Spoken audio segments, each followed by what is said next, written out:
to the MMA Roadshow, episode number 107. My name is John Morgan. Cold Coffee? Well, Cold Coffee's not with me this week, damn it. I'm rolling solo in Las Vegas.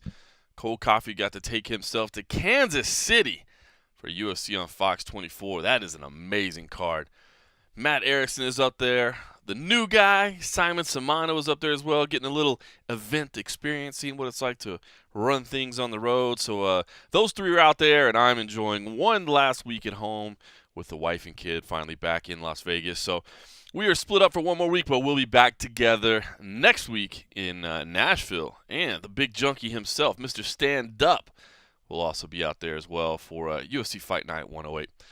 But in the meantime, I am running solo, and let me just say, I have been itching to get this damn headset on and to start talking some MMA. Of all the weeks to not have an and a half episode, it had to be this week, right? Damn it.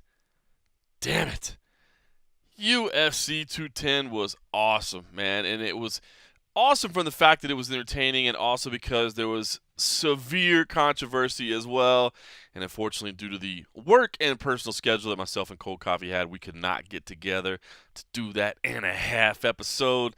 And man, of all the damn weeks, it's been a week now, so I'm not going to bore you guys with talking about that. I know everybody all week long, all the podcasts you listen to, everybody you talk to, everybody's talking about it, so I'm not going to sit here and relive through everything. But I did have to touch on a couple things. First of all, let's just talk about the result in the main event. You know, I was leaning Anthony Johnson going into that fight, and I probably should have known, right? I mean, we should have seen the result coming. To everybody that picked Daniel Cormier, feel free to point at me and say I told you so. It's a fight that we saw play out before, and, you know, I don't... As I said from the beginning, I think it was clear to see that it could very easily play that way out, or play out that way again, I should say. So probably should have seen it coming. But, man, Anthony Johnson had just looked so good leading up to that fight in his past results. I thought, man, he's finally going to get it. He's so dangerous. But, you know, the other thing I thought was the guy with one foot out the door was Daniel Cormier. And little did we know the guy that really had one foot out the door was Anthony Johnson. Says he was going to retire, win or lose. So maybe he was the one that was kind of half-assed in it, man. It's, I don't know, man. I'm bummed to see Anthony Johnson walk away. I think that guy is exciting. Certainly a top-ranked light heavyweight. I mean, amazing to see what that division has turned into in the UFC. I hate to see him hang it up, but Daniel Cormier, man. What a performance he had, you know, to win this fight and then to set up basically two fights at once. Can't blame him really for trying to set up the Jimmy Manuwa fight, right? I mean, if you could avoid fighting John Jones, maybe get you one more paycheck in time, especially if John Jones isn't going to fight at International Fight Week.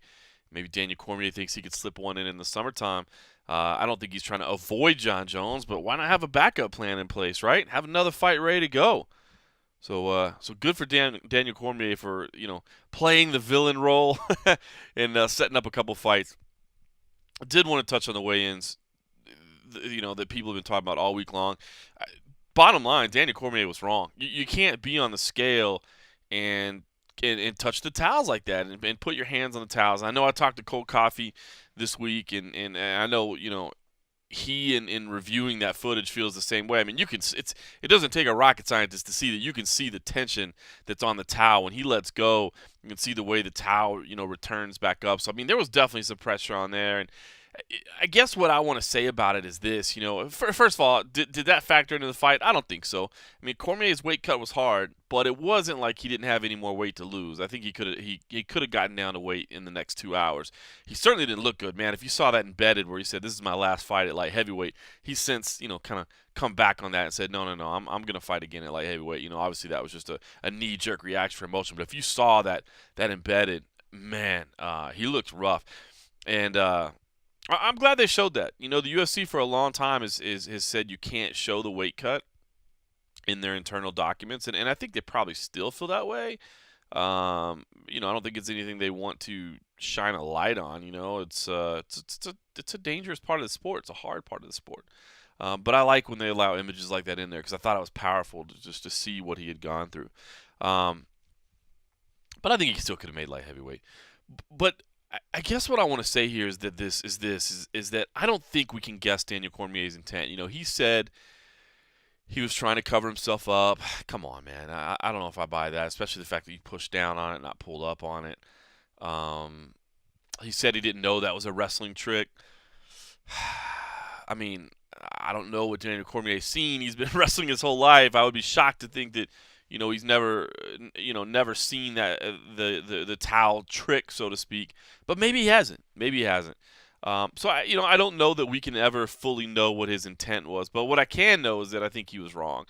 But I think that it was the commission that screwed up. The New York State Athletic Commission, they're having growing pains, and I think this is one where they clearly dropped the ball. I do like the fact that the commissioner spoke with the media afterwards.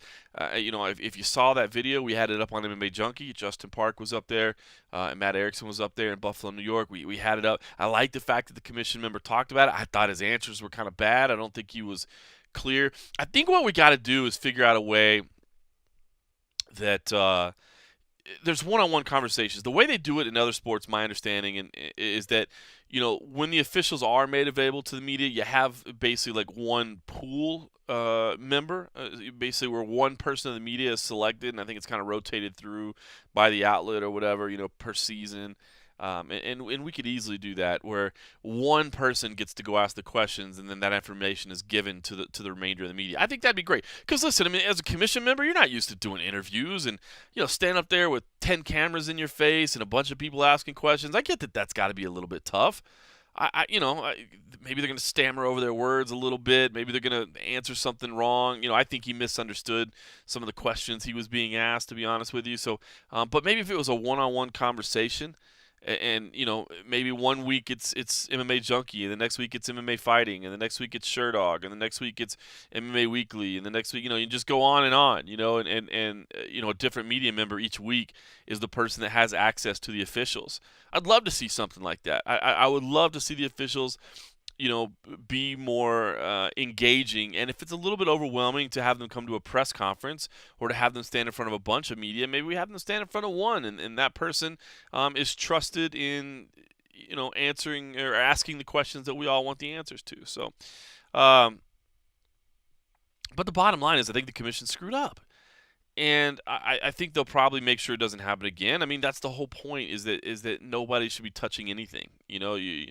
When you're on that scale, you can't be leaning on your training partner. You can't be, even shifting the weight on your feet. Like where you're standing on your toes or something like that. I mean, you've got to have your weight on the scale the way it is, and it's got to be a red flag to anybody that 1.6 pounds gets lost in 2 minutes. Come on.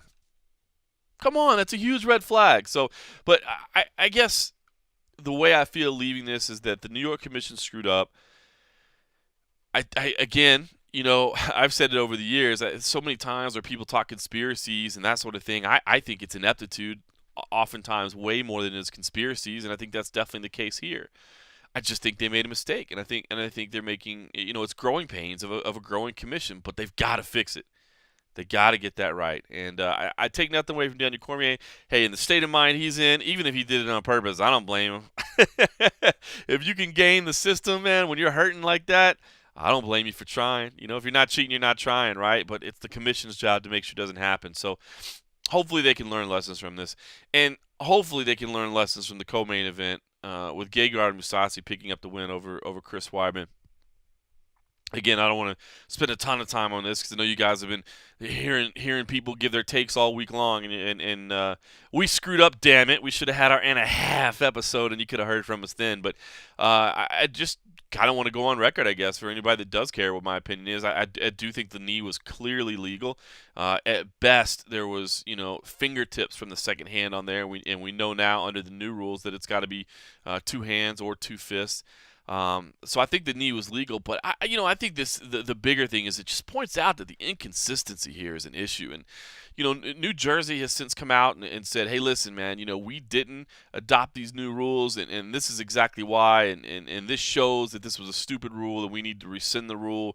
And I'm sure they'll be talking about it at the Association of Boxing Commissions convention, which is this July, out at Mohegan Sun. I'm sure they're going to be talking about it. But to me, and I've said it all along, I think part of the problem is not that the rule is bad. I think the intent of the rule is good, and I think honestly, Dan probably just made a mistake here. But to me, I think the inconsistency from state to state has to factor in here. I mean, Dan is one of those referees that travels from state to state and is constantly dealing now with different rules on a weekly basis. And you're having to make these bang bang judgments, right? I mean, just split second decisions that you've got to. You don't have time to think about where you are and to factor in. You just don't have time. It needs to be automatic. Fighter safety is paramount right here, and these decisions need to be made in rapid fire fashion, and they need to be automatic. It needs to be second nature. That's why the guys that get the most reps, could continue to be the best. They get the most practice at it. Dan screwed up here, but I do wonder how much of a factor it had to be with the changing rules. Now, once it got stopped, I do think the doctor was right for stopping it. I'm sure by now you guys have all had a chance to go check out the audio that's out there. You can hear quite a bit of it, and I don't think Chris was right, man. I think that knee affected him pretty bad. He seemed a little bit out of it to me, and so I think the doctor's right. I think Chris is probably dealing with some concussion-like issues there, and if that's the case, man, you don't want to send a guy back out there. And as we're learning about brain health, it's not that initial blow; it's what happens afterwards. He needs to let his brain rest, and I think the doctor was right for stopping it. But then you get the whole issue of instant replay. And again, I don't think anybody's being shady. I think they're trying to do the best they can. But, if Dan sticks with the call, then technically it would be a no contest because, it would be a foul that ends the fight. But I don't think it was an intentional foul on Mousasi's part. I doubt he could even see the hands, to be honest with you, from the positioning of the bodies. So if anything, it's an unintentional foul, and I think it would end up being a no contest, which, still probably doesn't, it's still probably a bitter taste in everybody's mouth if it's a no contest, but a lot easier for Chris Weidman to deal with in his third straight loss. So, I don't know that no contest was any better. I think the TKO was the right call, believe it or not. I think the knee was legal. I think Chris Weidman couldn't continue, so I think TKO was the right call here. That said, I don't think Dan should have stopped the fight. I think it should have kept going. So, I think it's the right call given the screw-up.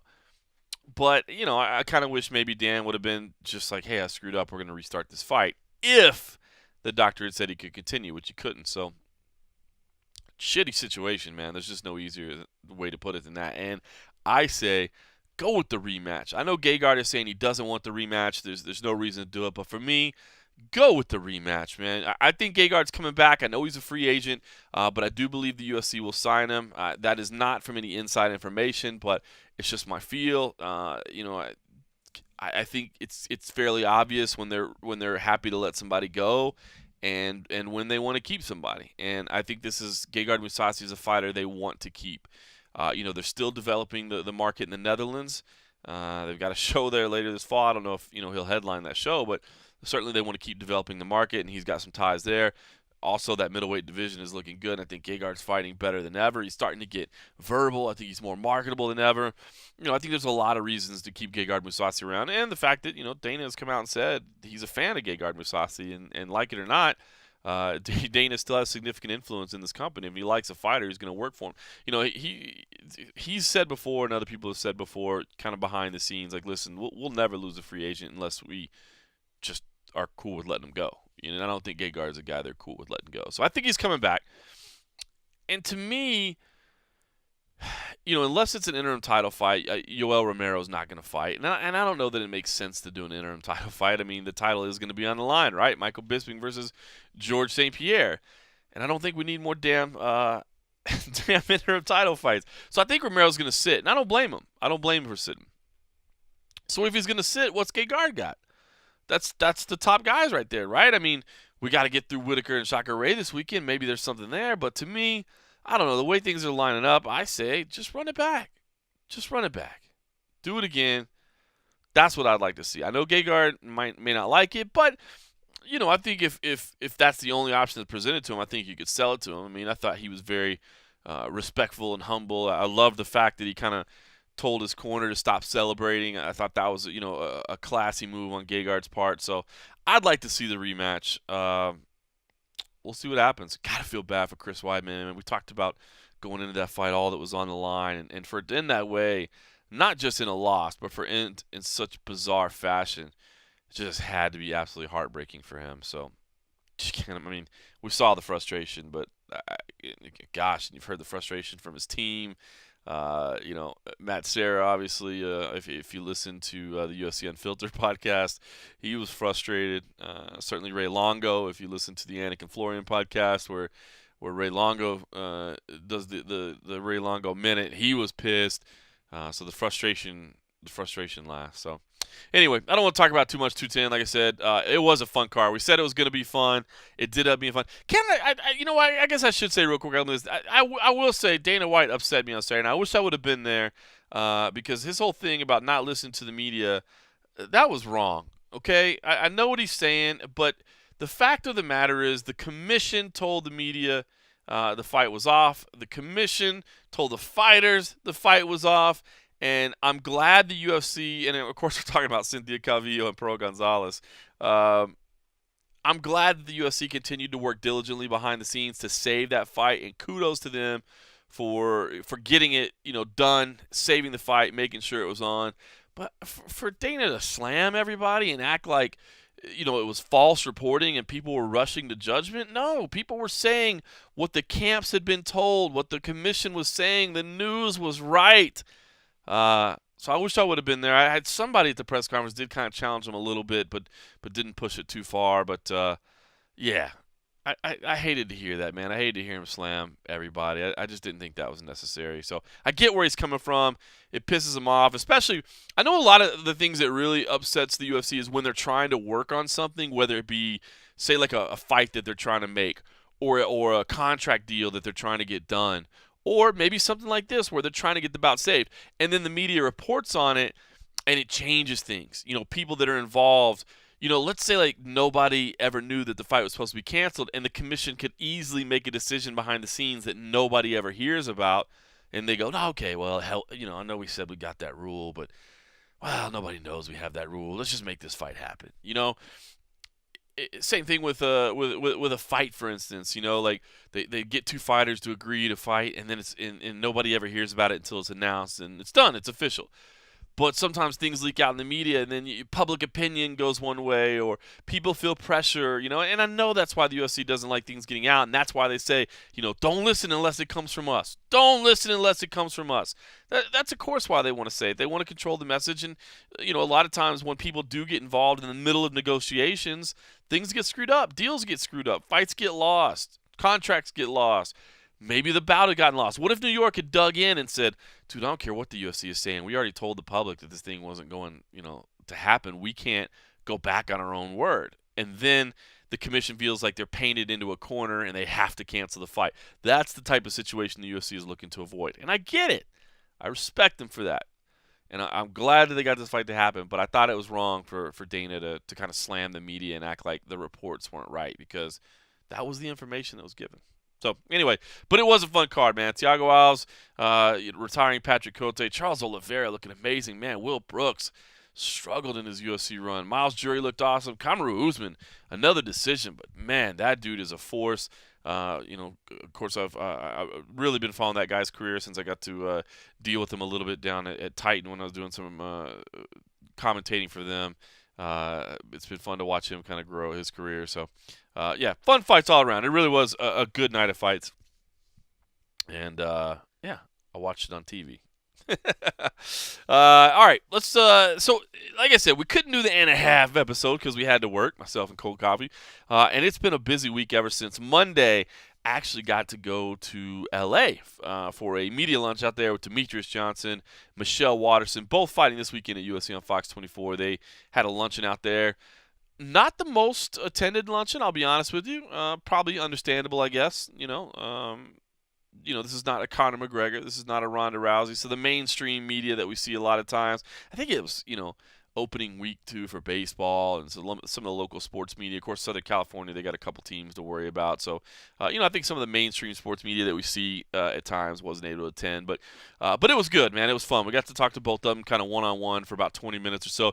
If you want to, the whole discussions for both those fighters is up on the MMA Junkie YouTube channel. So we've got the full 20-minute discussions there with each of them, wide-ranging of topics as you would expect. Demetrious Johnson, of course, fighting Wilson Hayes. Demetrious sitting on the edge of history, man. 10 straight title defenses. If he wins, he would tie Anderson Silva's record. And listen, I know people say that he doesn't have competition, but I disagree, man. I disagree. And I'm assuming if you're listening to this podcast, you're probably a hardcore MMA fan, so maybe you disagree too. But I see it in our comment sections and just, he sucks, and I don't care about the flyweight division. I just don't get it. To me, the flyweight division is incredibly exciting, and he's a great fighter. To me, the top pound-for-pound fighter on the planet, and he's beaten some absolute beasts. And Wilson Hayes, disrespect there as well. A lot of people, who's this guy? Never heard of him. I think that's sad. I think Wilson Hayes is a lot better fighter than people are giving him credit for.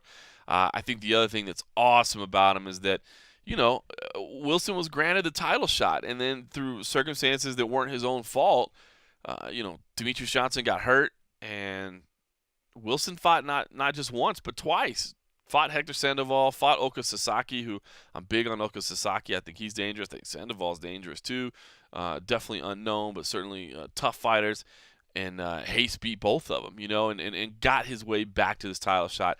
I think he's tougher than most people give him credit for. That said, of course, you can't pick against Demetrious Johnson. You can't. There's just no way to do it. With what he's accomplished in the flyweight division and showing no signs of slowing down.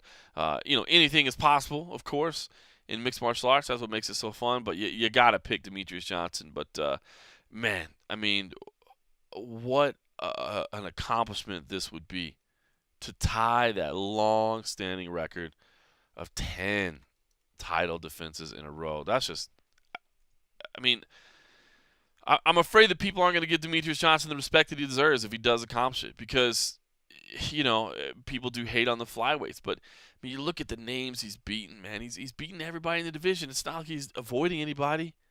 He's beat the consensus perennial number one contender, Joseph Benavidez, twice. He's not ducking anybody. So, I don't know, man. I think the flyweight division is talented. I think honestly, if you say it's not, you're insulting Demetrious Johnson. You're taking away from what he's accomplished. So, anxious to see that, to see if he's able to accomplish history. Also, Michelle Watterson was fantastic as well. She's so great. Of course, she's got an awesome story. Gets emotional talking about the sacrifices that her husband has made to further her career. And, of course, we know about, balancing the role as a mother, which, I struggle to balance a role as a journalist and a father, much less a professional fighter. So, very cool there. And the Fight Mom documentary that was shown again and is on Fight Pass if you want to watch it, man. It's a very cool look into her life. But she's such a great representative of the sport and very professional, very polished. And I thought it was cool because talking about kind of the drive she has as a martial artist, it sucks because if you watch the luncheon, I said we've got the whole session. I'm not really a good videographer. That's cold coffee. I've learned to use a camera, but I screw up sometimes. And I accidentally forgot to clear a memory card while we were at the luncheon, and I missed about 60 seconds of the luncheon with Michelle just because the second card or the card that I was using was full, and I had to switch out to a second memory card on my camera. So I'm an idiot. I forgot to check it. I'll never do that again. But she gave a great answer, and it's fine because she said so many other wonderful things that we wrote a lot of different stories about it this week on MMA Junkie. But she had this awesome quote where she talked about the fact that WME-IMG is now she's now represented by WME-IMG, which I didn't know.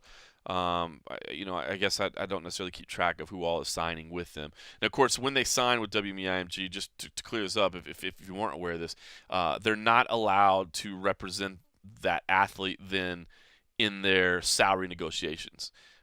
because obviously that would be WME-IMG negotiating with WME-IMG, and that would be a conflict of interest. So if you hear about anybody signing with WME-IMG and you wonder, well, how the hell does that work? Is that a conflict of interest? That's why, it's not. They don't negotiate for fight purses. So what they do is open doors in Hollywood like nobody else can do. And so Michelle Waterson said that she is repped by WME-IMG. Now they are looking at opportunities for her.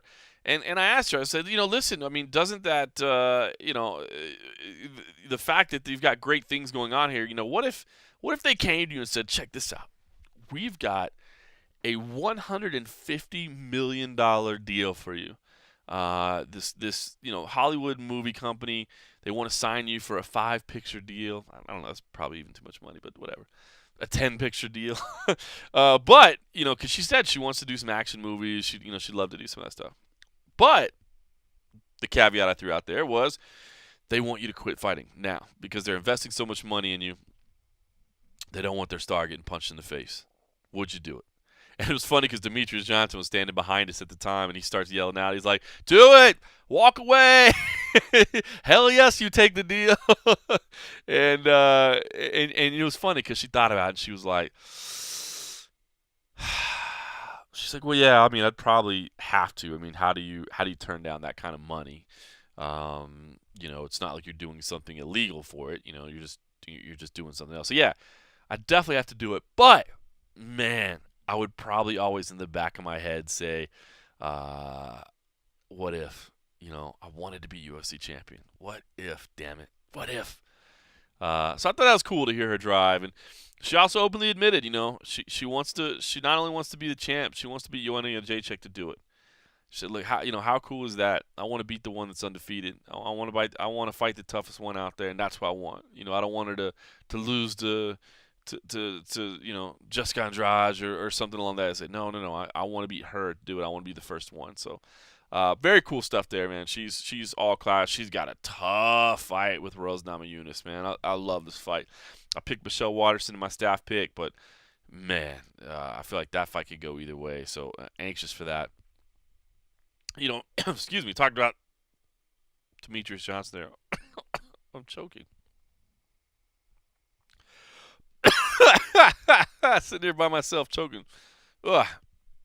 Just wash that down with a little award-winning Pabst Blue Ribbon. All right.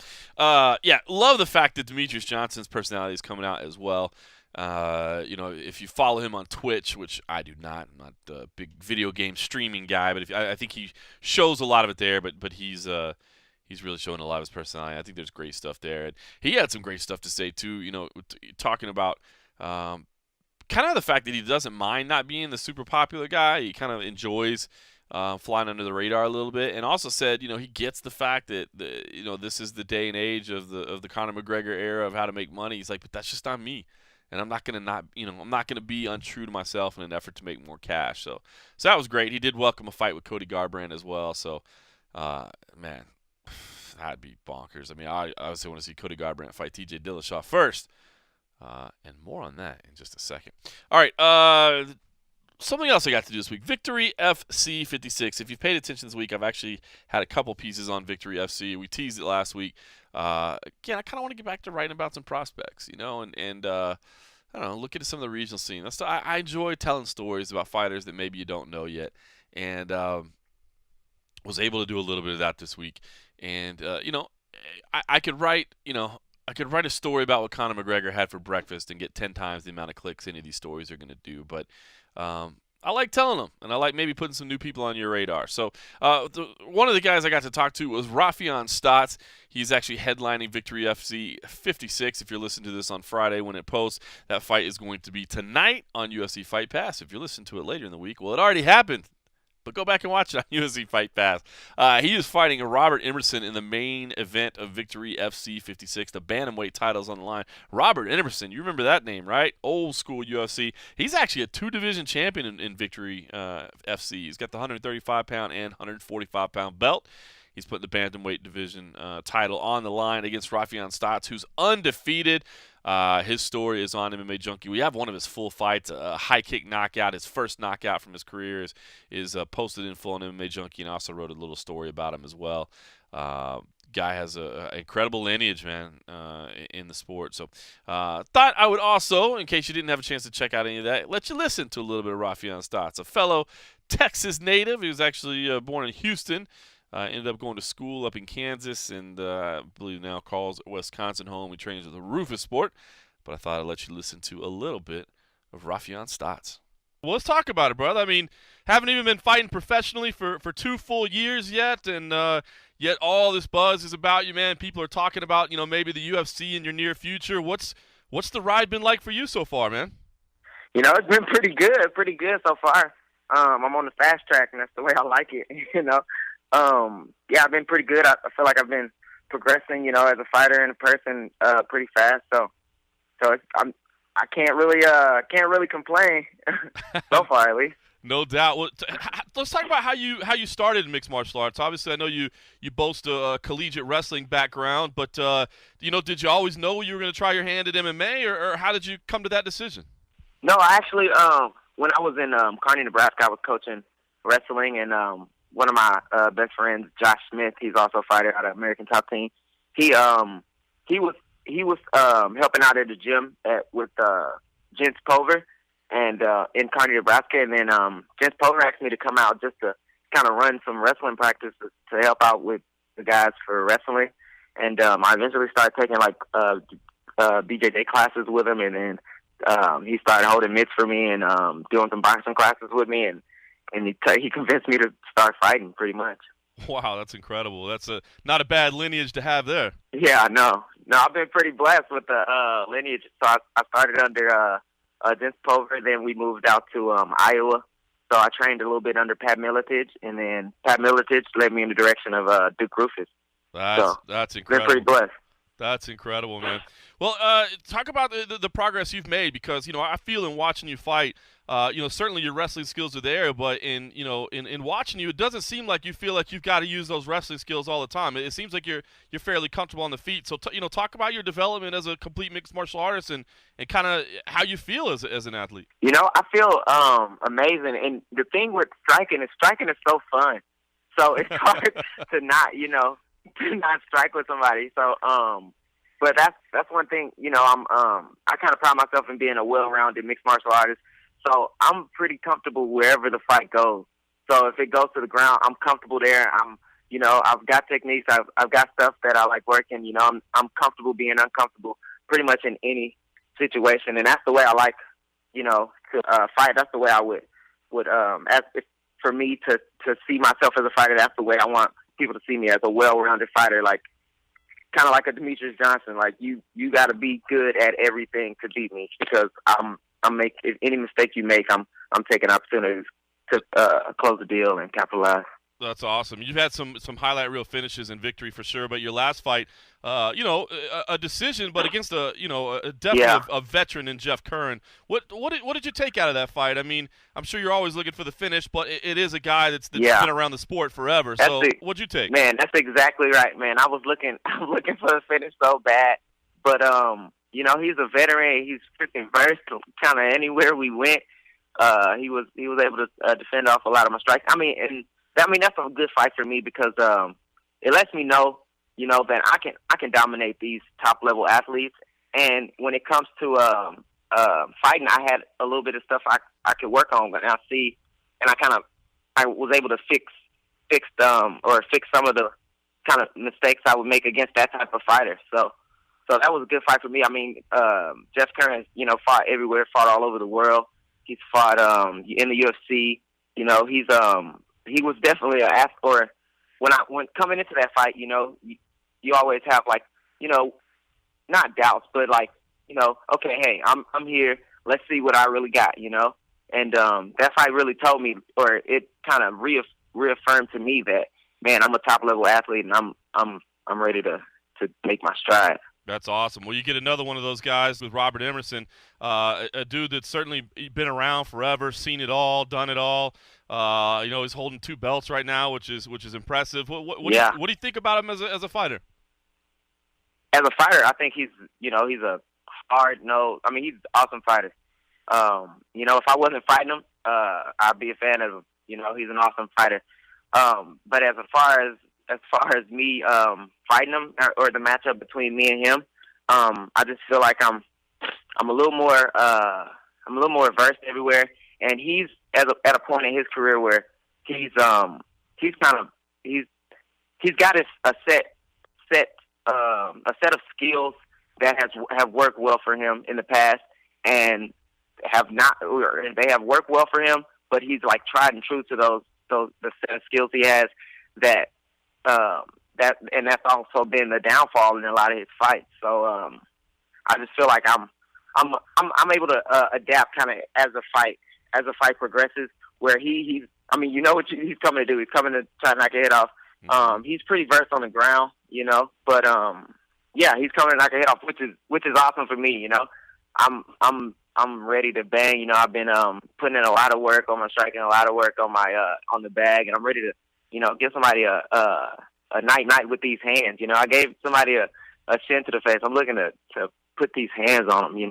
Well, I mean, if you win here, Raufeon, you said it. I mean, you said you're not afraid of the fast track, so I guess maybe that answers my question. But I mean, I think people really believe you do have the talent to compete at the next level in the UFC, but again, I mean, only fighting professionally for 2 years. So, if that phone rings, after a win this weekend, I mean, are you excited and saying, hell yes? Are you saying, maybe I need 1 or 2 more just to get myself ready? What's your reaction? Do you have your eyes set on the UFC right now? About actually like a year ago or so, I was at that point where I was like, you know what? Like, people say I'm good, I feel good, but I don't feel like I'm ready. Because when I say I'm ready to go to the UFC, that means I'm ready to take on the UFC champion. I don't need to duck fights. I can fight whoever, whenever, and I'm ready to do that. So as of now, in this fight will prove that for me, and hopefully the world, that I feel like I'm ready to make that step, make that jump to the octagon, and make a reign there and start knocking heads off. So yeah, where I'm at Duke Rufus's gym, I have a lot of guys with a lot of experience, and I also, I'm a student of the game, and I'm a student of my fellow fighters. So I pay attention to a lot of the daily, the in and out stuff that champions like Anthony Pettis did, Tyron Woodley. I'm working out with these guys day in and day out, and I'm seeing the process, and that's why I believe I was able to kind of jump and skip over a lot of these guys, because I'm putting in the work like the champs do, and I'm taking heed to kind of every mistake and victory that these guys make, and that's why I'm blessed to be in the place I am right now. That's awesome. Do you have guys that you consider like your primary training partners there? I mean, are there people you normally go with, or is it just kind of the whole team? Yeah. Usually Sergio Pettis. He's fighting Henry Cejudo here in a couple weeks, I think June or something. And then Chico Camus, that's another. He was a UFC vet and a great training partner. Pushes me every time we go. He's probably fighting in LFA here soon. Mm-hmm. And then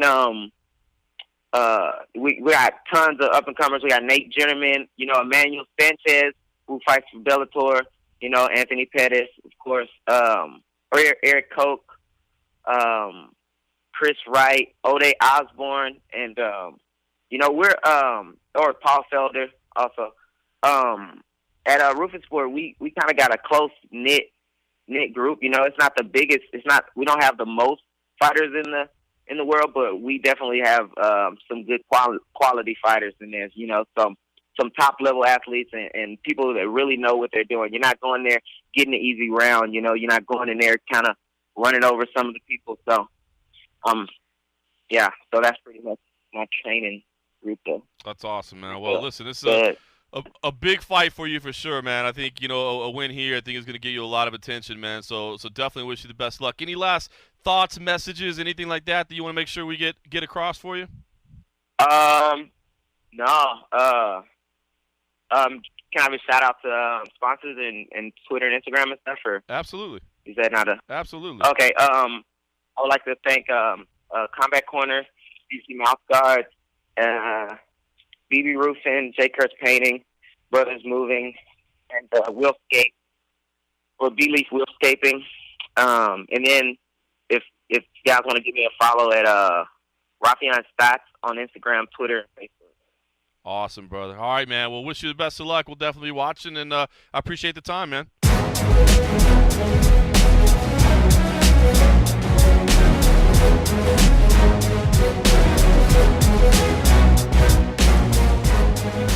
All right, so Raufeon Stots, fighter that maybe may not be on your radar right now, but maybe should be. Maybe should be.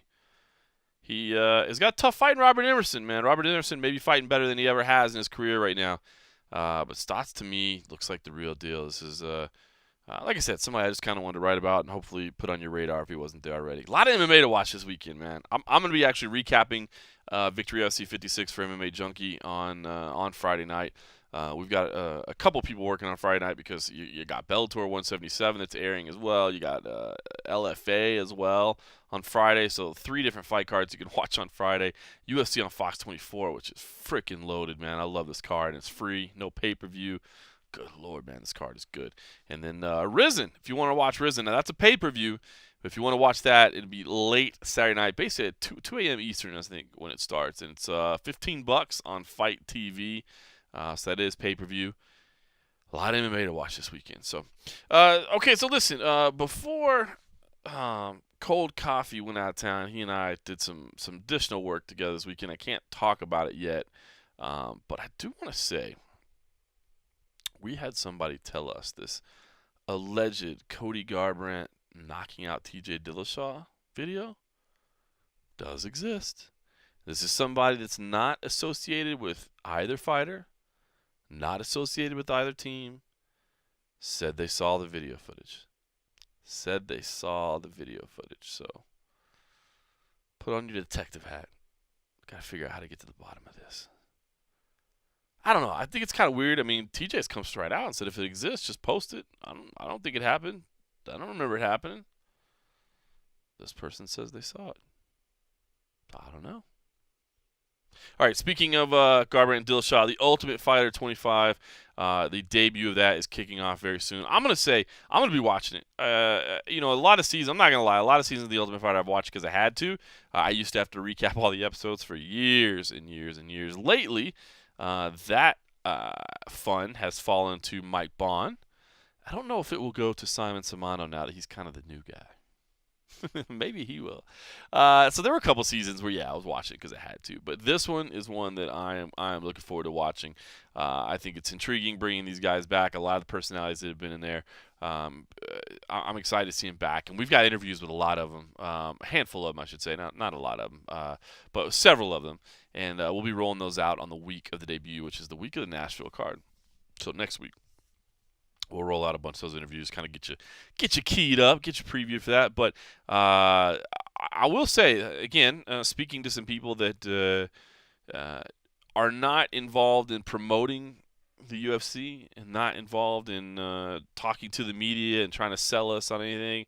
I did talk to somebody that was there for.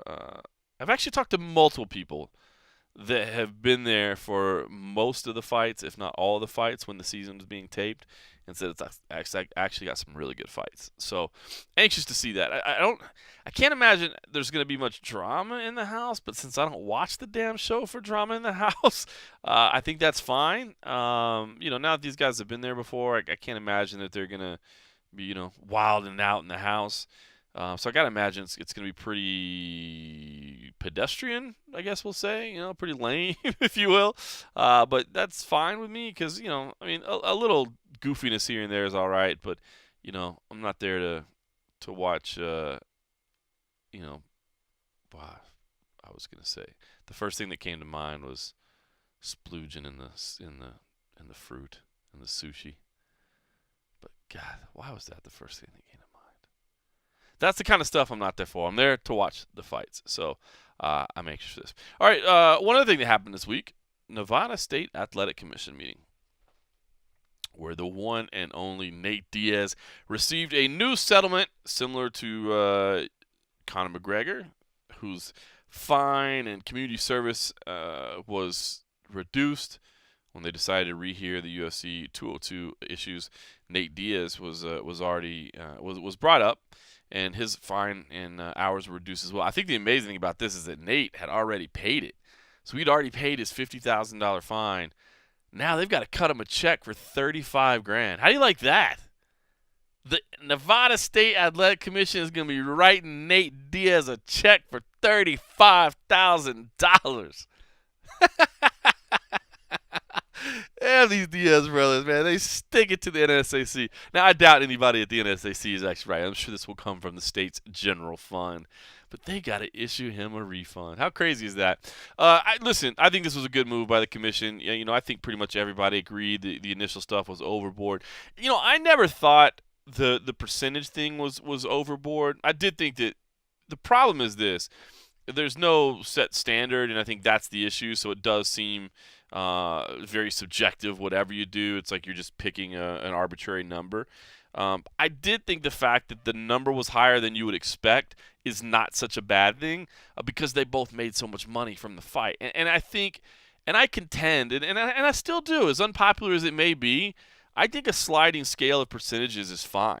To me personally, I think it's fine because, I mean, how is that fair to say, well, we're going to charge $5,000, if you have some kind of incident? Well, you got a guy that makes $5,000. Obviously, you just took his whole purse. You got a guy that makes $5 million. He doesn't even notice you took $5,000. So, if you want the punishment to have the same effect, you've got to make it equal, right? So I don't really have a problem with it, but the fact that they don't really have a standard and it's just kind of the way the whole thing went down, I'm okay with it being reduced. I did think it was pretty funny though that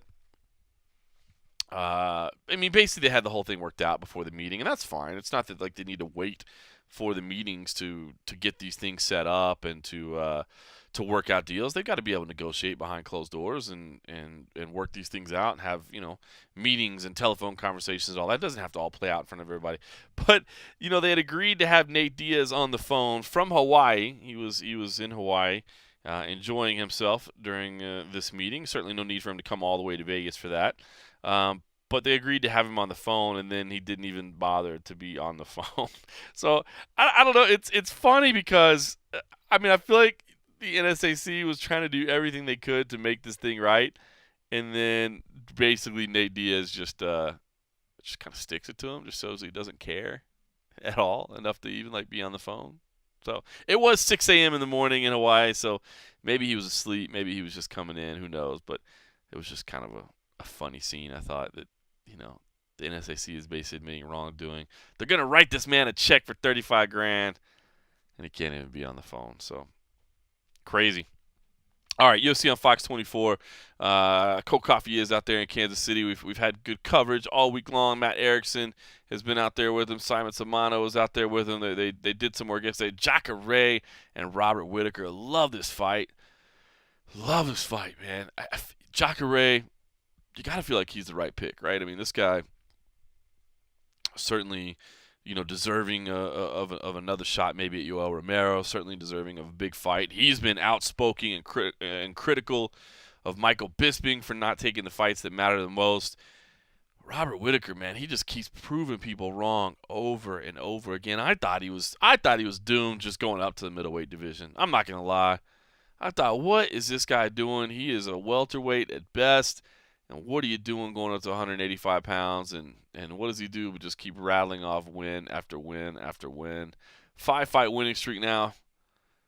6-fight winning streak now, right? Yeah, 6 fights. Amazing, man. And this is a huge opportunity. Just 26 years old. This is a big moment for him. You wonder if this could be one that sneaks up on Jacare, but I picked Jacare here in my staff picks. I think this is I think he's the better athlete. I think he's the better fighter. Certainly his submission game is incredible. Robert Whitaker saying, yeah, well, thank God it's not a jiu-jitsu match. We're fighting. So we'll see. I love that fight. Renato Moicano, Jeremy Stevens kicking off the main card there on Fox, live and free.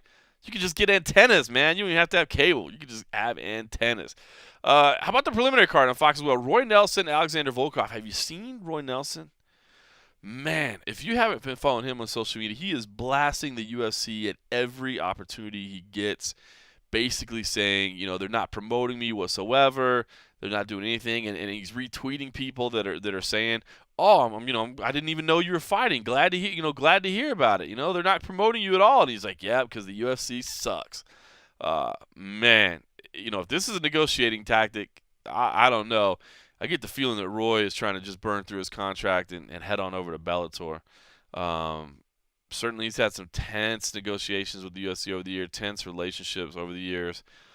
But I get the feeling Big Country is trying to burn bridges, We'll see how that plays out. Alexander Volkov didn't necessarily look great last time out. Argued that he lost the fight, but we'll see how this one plays out. I think this is a big fight for Roy Nelson. Roy's marketable regardless. I think he can go to Bellator regardless. But every win counts when you're trying to negotiate. So Tom Duquesnoy, everybody is high on that kid against Patrick Williams. Bobby Green, Rashid Magomedov. Bobby Green, always vocal.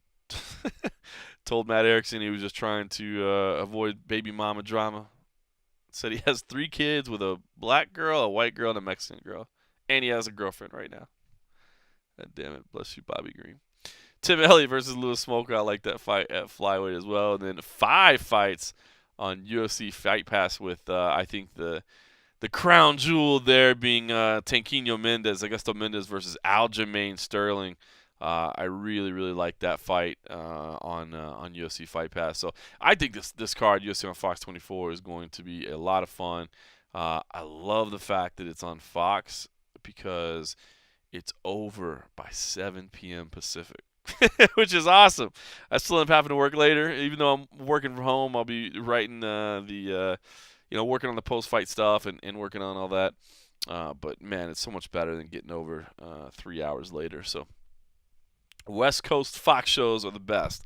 And even though this was in the Central Time Zone, since I'm not on the road, it's a West Coast Fox show for me. Then I'll even have time to get together and do a little and a half episode. Maybe I can get Cold Coffee to chime in from his Airbnb out there in Kansas City. We'll figure it out. We'll make something happen. And then we'll be back together next week in Nashville to really get things going. All right, so UFC on Fox 24. I'm not there. Don't look for the blue shirt. Make bets if you want. Say that I'm not there.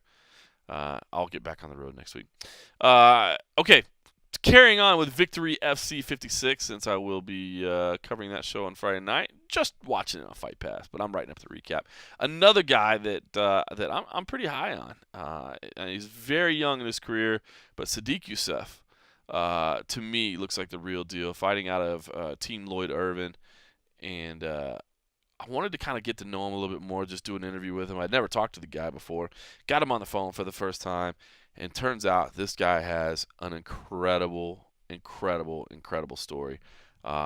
Made me like the guy even more. I liked him before just for his physical talents. Thought he looked like a potential star in his capabilities, and then he gets in and tells this story. And I gotta say, I don't know how you don't cheer for the guy now. So I don't know. Check it out. Let you know. Another guy that maybe you haven't heard of. Put him on your radar. I could have played you some Demetrius Johnson audio or some Michelle Watterson audio or maybe some stuff from the Nevada State Athletic Commission. But I thought, you know what? Give these guys a little bit of shine. You guys are hardcore fans. Maybe you want to hear from somebody new. Give you a reason to watch. Here, Mr. Super Sodiq Yusuff.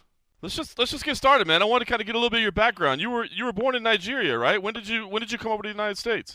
Yeah, I was born in Lagos, Nigeria. I came here when I was 9 with just me and my little brother. We came here. We came to join our mom. She saved up a little bit of money to fly us out here. She came here 3 years before us.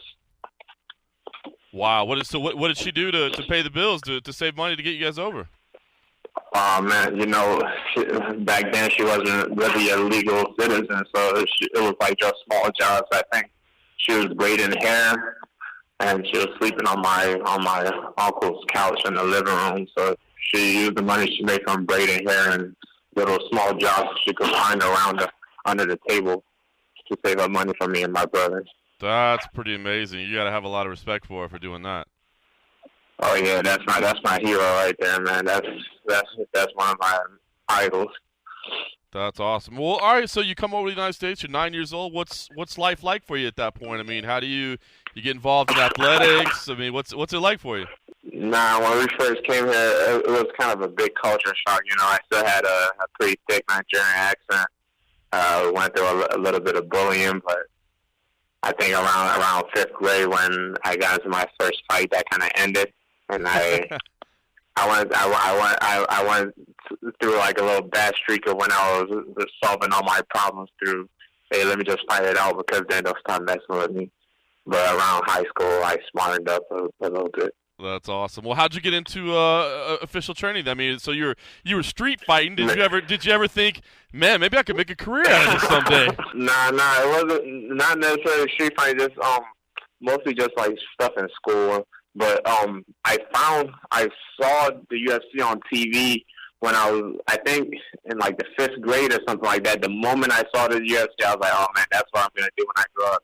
I remember around the time, like nobody in my neighborhood knew anything about MMA or anything like that. But I think it was the season with Nate Diaz, the Ultimate Fighter with Nate Diaz, season 5. And when I saw that on TV, it just instantly stuck, because I was like a big like into like anime and superheroes and stuff like that.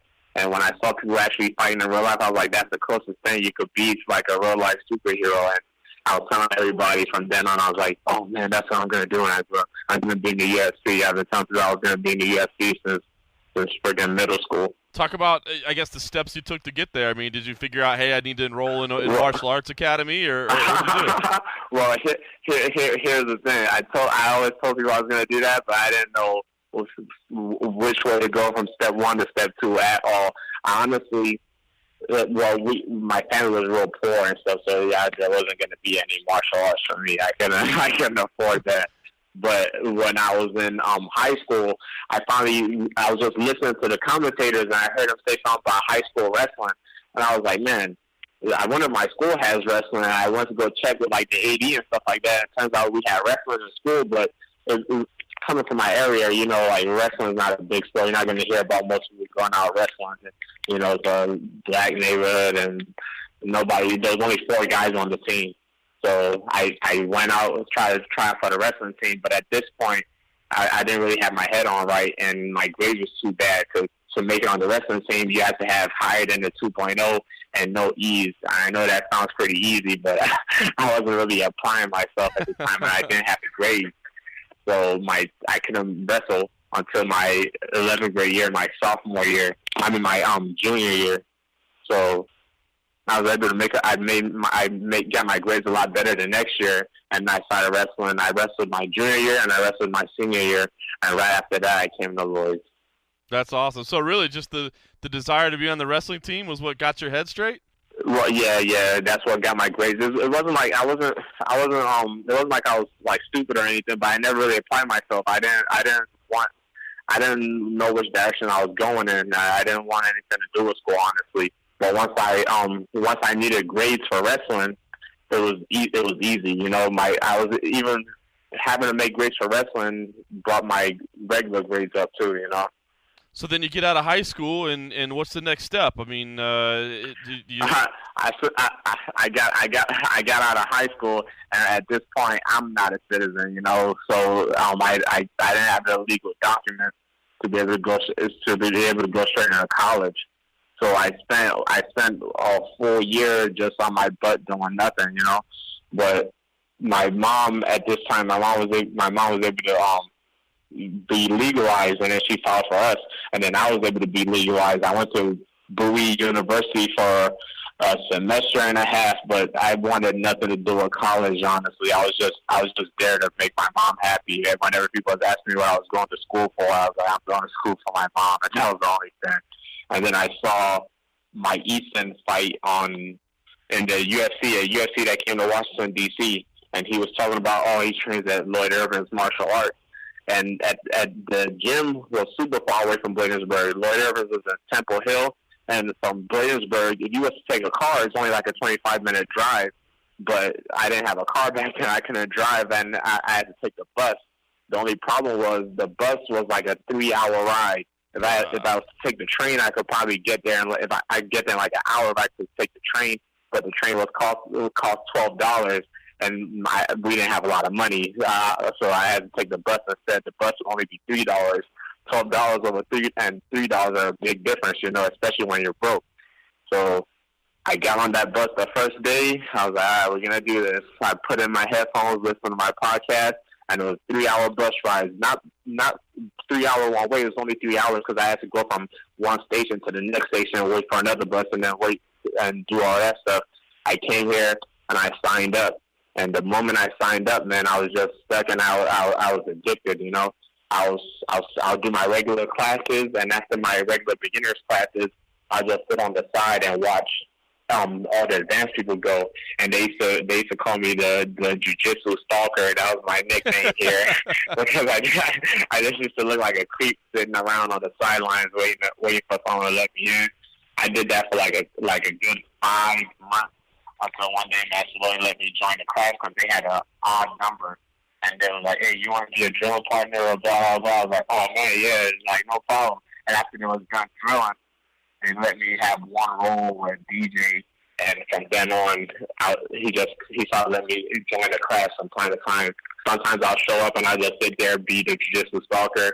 Sometimes they'll let me into the class. And from then on, it just kept going like that until I was the standard on the mat. You're, watching your fights, man. I think you must have been a striking stalker as well, man, because your hands look good. I mean, you got the whole package. So I guess, you've taken to all aspects of MMA.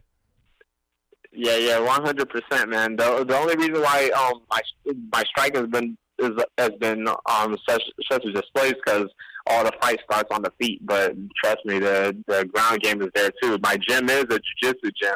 Like, I don't want people to get it twisted like I'm just a striker out there. I come from a jiu-jitsu gym. It's just the way I see it, my boxing coach, Coach Fox, used to tell me, if they can't find the answer to your first question, there's no need to keep asking them more questions. So if the fight starts striking, if they don't find an answer for that, there's no reason to change it. That's awesome, man. That's a great way to look at it. Well, you've been pro pretty much right at about 1 full year now. So, look great. 3 wins so far. What's this first year been like for you, man? Have you been able to accomplish what you wanted to accomplish? Yeah. The first year is going exactly how I thought it would go, man. I've been, man, for the past 5 years that I've been training here, I've been working my ass off, So the moment I turned pro, this was kind of what I expected, and it's been going along well. I'm hoping that next year brings the same thing. I'm going to try to get as much fights as I can and to make a name out there, get people to start looking at me. Yeah, from what I've heard, you want to fast track to the UFC. You want to be at the highest level as soon as possible.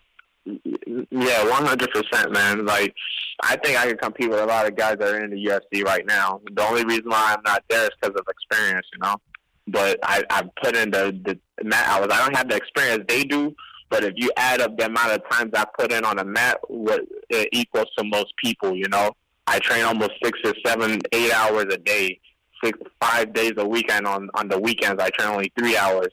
But that's been my same consistent schedule for about 5 years. So long term, when you look at it like what the years wise, I don't have that much experience. But if you look at my mat time, my experience is off the roof. Did you end up moving closer to the gym? You still making that journey? What's it like now? Oh no! Oh yeah. I didn't finish the story. Nah. So I was making my 3-hour bus rides for a while, and then one day Master Lloyd called me up. He said, hey, what are you doing, blah, blah, blah, like, what are you doing with your life? And I'm like, are you really trying to pursue this MMA stuff? And I was like, yeah. I told him I'm in school, but the only reason I'm in school, literally the only reason I'm in school was for my mom, because I was just trying to keep her happy. And then he said, if well, if school doesn't work out, I have an opportunity for you. And then that was literally my last day going to school. that was the last day I went to school. I didn't. My brother still makes fun of me to this day. He was like, "Man, you didn't drop out like the right way. You didn't go cancel your classes. I just didn't show up the next day. I didn't show up to school the next day, and I didn't show up to my job at Pizza Hut the next day."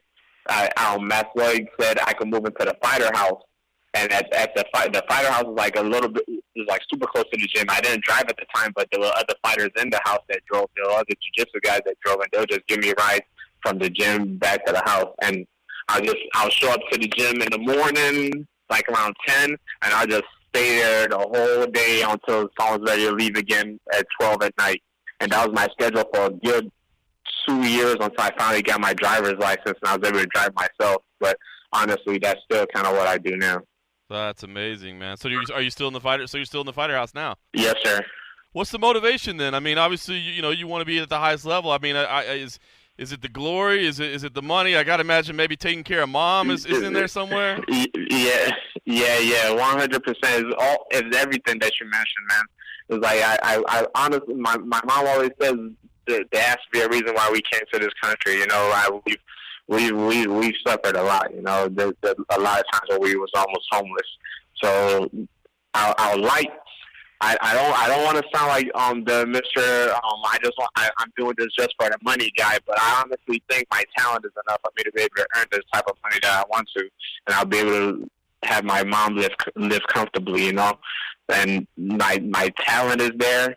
I work hard. I definitely work hard. Anybody that knows me anybody that you ever talk to that knows me, they'll tell you I work hard. I put the work in, and I think I deserve it. It's just a matter of time. I'm not in a rush or anything, but I'd like for it to happen sooner than later.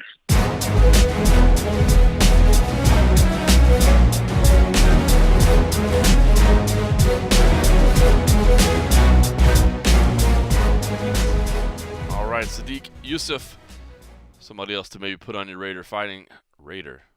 Maybe put him on your radar. Or your radar, if you want to do that. Fighting at Victory FC 58. Again, early in his career, he's only 3-0 right now, so no guarantees of anything. But the guy looks like he's got potential, and he's got an amazing story just to get where he is. So it'd be great to see what he does. All right, we talked about UFC on Fox 24 being a great card. Man, speaking of great cards, you guys see the lineup for UFC 211? Good Lord. In my hometown of Dallas, Texas, May 13th. If you haven't checked that out, check it out. It is a good-looking lineup. Man. You got Eddie Alvarez versus Dustin Poirier fighting on prelims. Jason Knight and Chaz Skelly. I love that fight on the prelims. We like Jason Knight.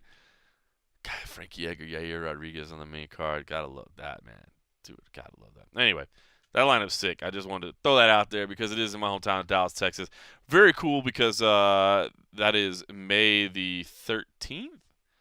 May the 12th is actually my son's birthday. He'll be 5 years old, so I'm going to bring my family back to Dallas and get to be in my hometown for my son's 5th birthday, which means my parents, Eli's grandparents, will get to celebrate his 5th birthday with them.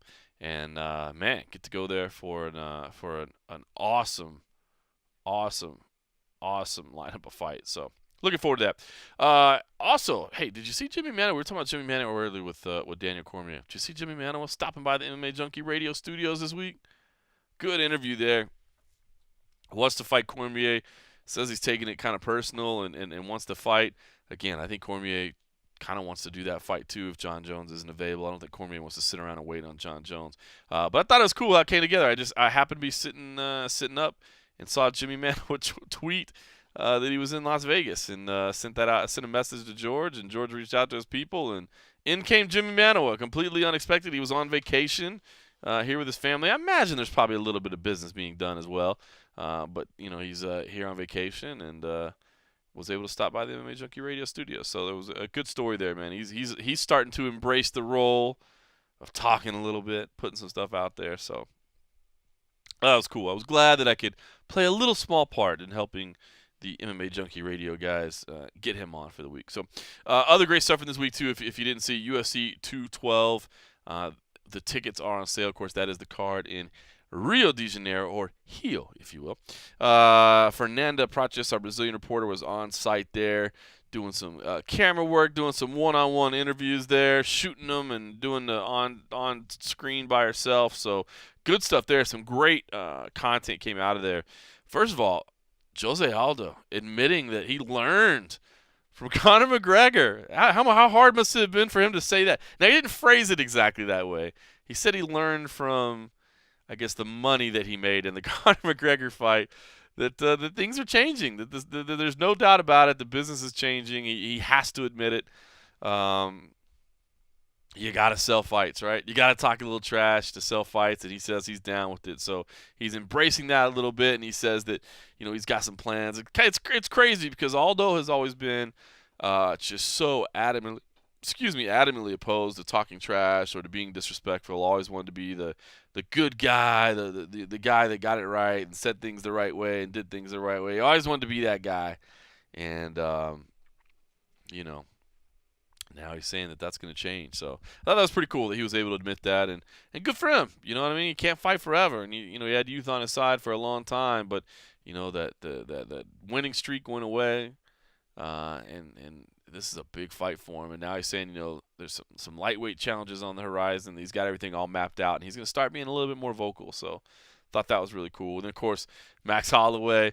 Max Holloway brought a soccer ball as a little bit of sign of trash talk there. He said, you've always said that when you retire, maybe you want to do something with soccer. Well, I'm going to give you a soccer ball because, Mr. Aldo, you're going to be retired after this fight. So I loved him going at it a little bit. It fell a little bit flat. I think when you have to translate trash talk, it loses a little bit of its spice there. But good for Max Holloway. And good God, man, dude's on a 10-fight winning streak, interim champ.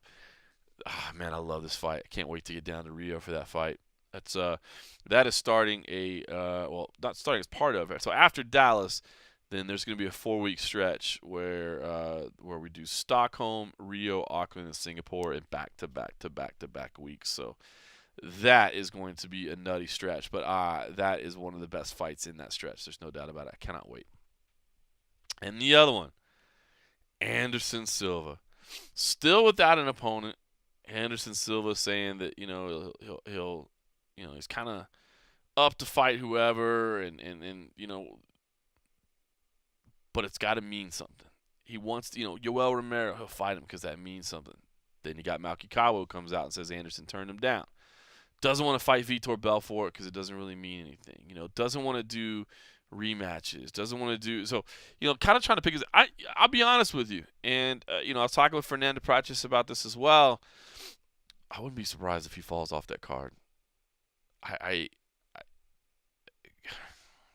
They pay him a lot of money. They pay Anderson Silva a lot of money, and right now you still got time. You're just under 2 months, but how many big meaningful fights are out there right now? I don't know if there's that many. And he's turning down some of them. Fernanda has said over and over she thinks the Vitor Belfort fight would make a lot of sense for the market. Now, maybe not for, Anderson saying it doesn't make sense for him because, he beat Vitor so convincingly the first time. What can he do the second time that's not going to be a step down? And of course, Vitor said he doesn't want to fight a fellow Brazilian. I think he wants to have the crowd on his side. I think that he wants to be the hero that night. You know what I mean? To have everybody cheering for him, and that's why he doesn't want to face another Brazilian. And that's fine, man. The guy's been fighting for 20 years. He wants to go out, in that manner. So can't blame him for that. But that would be a huge fight for the market. That was the fight that kind of kicked off the boom in Brazil, the current boom, and it should be special the second time around for them. I don't know. There's a lot of fights that make sense for Anderson Silva right now. And if they're not already booked and they're paying him a lot of money, I don't think they want to put together some crap fight. I don't think the UFC wants to do that. I think if they're going to do that, they'd rather move him to another card. So as the days go by and we don't hear anything, it makes me nervous that fight's going to be canceled. So we'll see. Pay attention to that. Still a great card. Anderson Holloway, on its own, that's enough for me. I'm sold. That's enough reason for me to get on a plane. And let's be honest, to sit on the beach at night and have a frosty beverage out on the beach doesn't take much for me to get down there anyway. Claudia Gadelha versus Carolina Kovalevich. Come on, that's a pretty good fight. I'm down for that too. Yancy Medeiros versus Eric Silva could be fun. Eric, man, when he's on, he's on. Same thing with Yancy. When he's on, he's on. That could be fun. Johnny Eduardo, Matthew Lopez. Could be a fun little scrap. It takes a little trip down. Eric Spicely's on there. Eric Spicely wants to talk some trash. Fighting Shoeface, that could be a fun fight. I was like, all right, there's a couple of nuggets on there. But Anderson is star power. So we'll see. All right, well, listen. Rolling solo, I know you get tired of hearing my voice. If you did like what you hear, do me a favor. Go into iTunes and give me some feedback if you haven't done it before. Rate us, review us, even if it's just me. We're now trying to do SoundCloud a little bit. I'm learning about SoundCloud. It's good stuff, right? Seems easy to use. If you're just listening on your computer, you just click on a little thing there. I dig it. Give us some feedback there if you want. I don't even know where the feedback is, but I'll look for it. And, yeah. Well, I won't keep you too long this week. I hate when my man Cold Coffee's not here. I know you get tired of hearing me just talk. I'm tired of listening to myself talk at this point. So if you made it this far, just listen to me ramble. Let me say I appreciate the hell out of you. We'll have the band back together next week. We'll do some kind of and a half episode this week. We'll figure something out. In the meantime, thanks for listening.